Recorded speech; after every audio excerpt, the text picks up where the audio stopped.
3 event au matukio matatu makubwa ambayo hautakiwi kuyakosa kwa namna yoyote.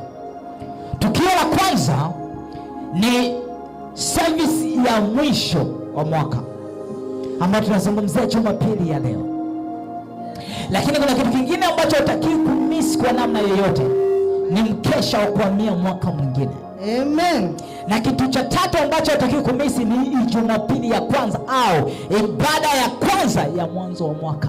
Kitu ambacho watu wengi hawafahamu, mwezi wa 12 ni tumbo la uzazi la kuzaa mwaka mwingine.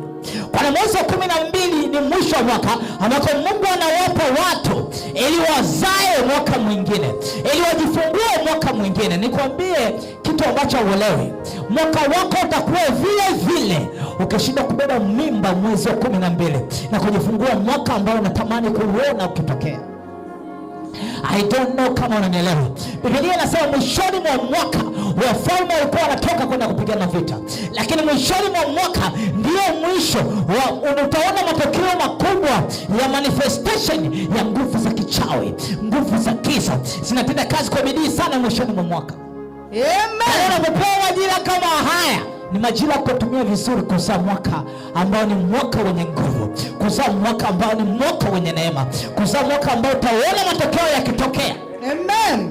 Nikuhakikishie